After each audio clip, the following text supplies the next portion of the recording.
जिल्हा परिषद आणि पंचायत समितीच्या निवडणुकांसाठी उमेदवारी अर्ज मागे घेण्यासाठी आज शेवटचा दिवस।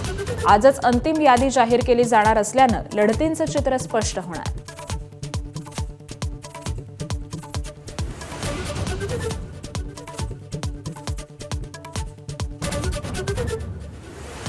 धर्मवीर आनंद दिघेंची आज पुण्यतिथी। उपमुख्यमंत्री एकनाथ शिंदे शक्तीस्थळी जाऊन अभिवादन करणार।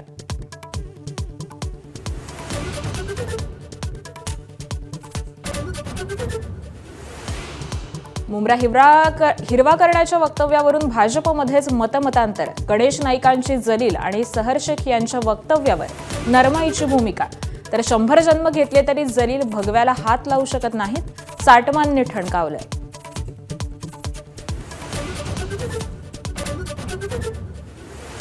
गणेश नाईक विरुद्ध एकनाथ शिंदे वादाला पुन्हा धार। भाजपनं परवानगी दिल्यास नामोनिशाण मिटवू।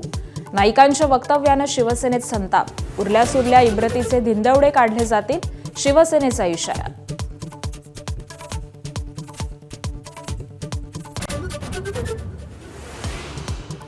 नाशिकमध्ये प्रजासत्ताक दिन सोहळा दरम्यान वनविभागाच्या महिला कर्मचाऱ्याचा गोंधळ। मंत्री गिरीश महाजनांनी भाषणात आंबेडकरांचं नाव न घेतल्यानं नाराजी। गिरीश महाजनांविरोधात लेखी तक्रार दाखल।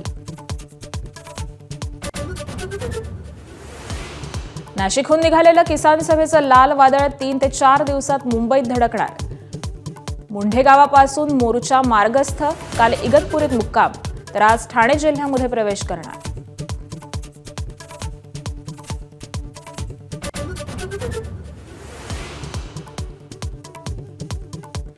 पुण्याच्या सोरतापवाडीत सासरच्या जाचाला कंटाळून इंजिनियर विवाहितेची आत्महत्या। 3 वर्षांच्या मुलीसमोरच लावला गळ्याला फास। सासू आणि पतीला पोलिसांकडून अटक।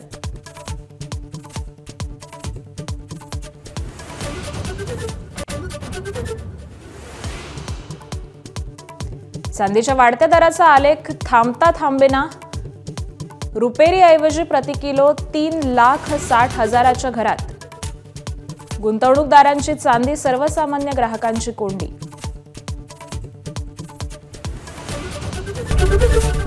एबीपी माझा, उघडा डोळे बघा नीट।